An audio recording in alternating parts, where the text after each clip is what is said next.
De Andrea, una de las víctimas de este atentado que dejó 85 muertos y más de 300 personas heridas. Sofía, ¿cómo estás? Buen día. Buen día, ¿cómo están? Bien, acá Flavia y Belén te saludamos. Bueno, Sofía, un día muy, pero muy especial. Contanos un poquito cómo era Andrea, cuáles eran los sueños que ella tenía. Sabemos que era tu única hija, ¿es así? Sí, era mi única hija, era maestra jardinera. Ella había trabajado en un jardín muy importante de la capital de doble jornada y cuando se privatizó dejaron a todas las docentes sin trabajo.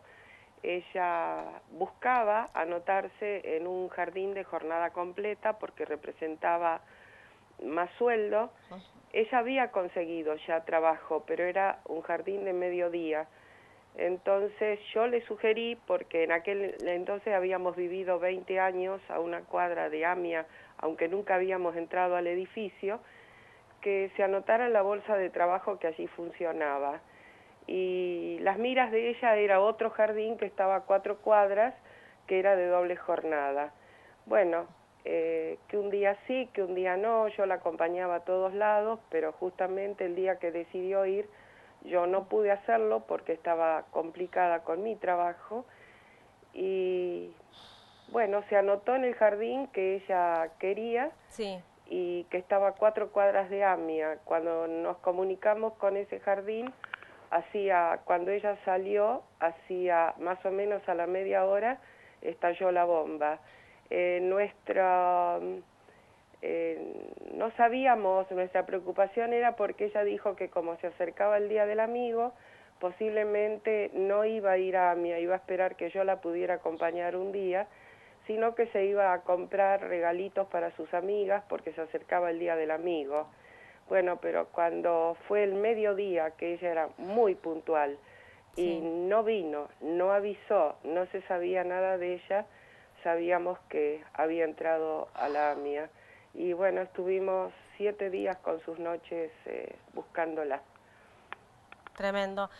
Bueno, Sofía, en varias entrevistas que has dado a diferentes medios de prensa, relatabas que tu hija, que Andrea, había soñado, ¿no? Que la mataban previo al atentado, días anteriores, había tenido varios sueños recurrentes que tenían que ver con esto, ¿no? Que la mataban, que la asesinaban, que no podía ver el rostro de las personas que intentaban matarla. ¿Esto es así? Sí, eso empezó unos 3 o 4 meses antes, Ujú. que yo lo atribuía a que a ella le gustaba ver películas de suspenso. Sí. Entonces yo decía, bueno, cuando te dormiste trabaja el subconsciente. Dice, no, porque siempre el mismo sueño. Entonces un día le dije, bueno, contame, ¿quiénes son? ¿Qué rostros tienen? ¿Qué armas tienen? No tienen armas ni tienen caras. Y el día Ujú. anterior al Sí. atentado, que fue el final del Mundial de Fútbol, estaba acá con su novio, estábamos en familia mirando el partido y ella me dijo, ¿sabes una cosa? Anoche lo volví a soñar. Y la vi Sí. preocupada, y cuando la vi preocupada y ella después se fue, porque ella vivía aparte, yo quedé preocupada y no pude dormir en toda la noche porque no pensaba en un atentado, pensaba qué es Claro. lo que iba a pasar, por qué sueña, por qué tiene ese sueño tan recurrente. Y a la mañana me desperté temprano, lo poquito que había dormido, y la llamé como para que no saliera, para decirle que íbamos a ir juntas otro día. Y ya estaba el contestador, ya se había ido. Ya se había ido. Bueno, ella intuía que algo malo, algo trágico iba a pasar como Sí, tal finalmente es así, sucedió. estaba tan mal que acá en el edificio todos se asustaron porque vibraron todos los cristales de los ventanales. Yo no sentí absolutamente nada. Sofía, ¿sufriste amenazas cuando se realizó el primer juicio entre el 2001 y el 2004? ¿Llamadas telefónicas? Sí, sí, Contanos. sí, bueno, yo siempre fui la cara visible, la que más Ujú. hablaba, la que hacía discursos, sobre todo cuando se hizo el primer juicio oral y público. Sí. Sí, me llamaban de noche, me ponían la marcha fúnebre, me di cuenta que yo tenía el teléfono pinchado, me respiraban, Ah. me decían falta poco, y después empezó un tipo de acoso psicológico, es decir, sonaba el teléfono y aparecía la voz en un contestador de una chica llorando, gritando: mamá, estoy viva, búscame. Ay, no, tremendo. Entonces tremendo. ahí me descolocaron y Claro. realmente estuve mal bastante tiempo, hasta que me di cuenta que me lo estaban haciendo adrede y bueno, dije, tengo que ganarle yo a ellos. Sofía, ¿y en ese momento hiciste la denuncia? ¿Pudiste saber Sí, dónde venían esas llamadas no, telefónicas, las no, de dónde amenazas? venían no, sí hice una denuncia para que vinieran a revisarme los teléfonos de mi casa y realmente estaban pinchados. Bueno, y pudiste canalizar, ¿no?, todo este tiempo de dolor por la muerte de tu hija. Escribiste varios libros, das charlas a alumnos de escuelas primarias. Sí, Contanos un hace poco. 25 años que estoy dando charlas. Al mismo tiempo que empecé a trabajar con familiares, Sí, al mismo tiempo empecé a dar charlas. Al principio eran charlas muy sencillas, yo estaba doblegada por el dolor, luego fui, a medida que le fui tomando la mano, fui incorporando cosas, se me abrieron más escuelas, escuelas de todo tipo y de todo credo, universidades, y bueno, lo tomé como una forma de sobrevida y una forma de hacer algo, no solo por mi hija, sino por 84 muertos más. Es decir, no hablo del número 85, yo lo humanizo, yo hablo de los que formaban el número 85 como personas de carne y hueso, con rostros, con sueños, lo que les gustaba, lo que les molestaba, la música que les gustaba escuchar. Fui aprendiendo durante todos estos años en el contacto con familiares partes breves de las historias de cada uno. Y bueno, es una forma en que ellos empiezan a ponerse, nuevas generaciones, no habían nacido todavía, otros eran muy pequeñitos, eso hace que se pongan en el lugar de las víctimas, y eso es lo que yo busco, que se pongan en el lugar de las víctimas. tal cual.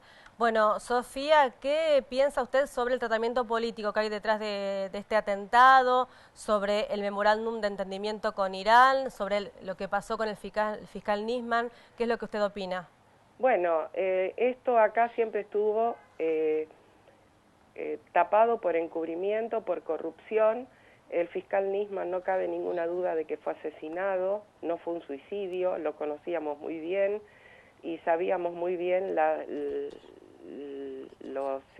amenazas que tenía. Se usó esto como una parte política, hubo gobiernos que quisieron ayudarnos y no pudieron, hubo gobiernos que nunca se interesaron en nosotros, hubo gobiernos que algo pudieron hacer pero no alcanzó, y bueno, pero siempre detrás de eso hay un interés político, un interés propio, y estamos a 25 años, a un cuarto de siglo de lucha, solo tapados de impunidad, no hay otra cosa.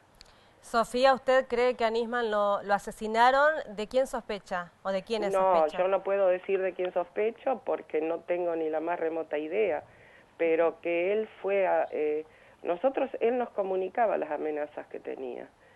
E incluso yo estuve muchas veces con él cuando lo llamaban al celular y lo amenazaban, pero quién lo hacía, eso no podemos saber. Desde luego a gente que no le gustaba el camino que iba tomando el fiscal. Bueno, Sofía, 25 años, ¿se sigue creyendo en la justicia? Tengo que seguir creyendo porque para eso lucho, pero le doy más sentido a la memoria porque eso va a hacer que no se olvide. De la justicia nos queda una mínima esperanza y ojalá que esa mínima esperanza no desaparezca del todo. Sofía, ¿usted va a ser una de las oradoras en el acto de hoy? ¿Es Sí, así? sí, sí. Bueno, ¿nos puede un poquito contar cómo va a estar enfocado su discurso? Enfocado ¿Adelantar a lo que algo? fueron esos 25 años, donde yo digo encontramos caras vacías y bocas silenciadas, donde recibimos todo tipo de cachetazos morales, no consiguieron doblegarnos porque nunca nos acercamos al poderoso, desde el principio dijimos que nosotros éramos apolíticos en la lucha, que no nos interesaba ningún partido político, el único partido que nos interesaba era el conformado por 85 víctimas inocentes, que no son recuperables, pero tampoco son negociables. Y por ellos luchamos y por ellos vamos a seguir teniendo la conducta que tuvimos hasta ahora.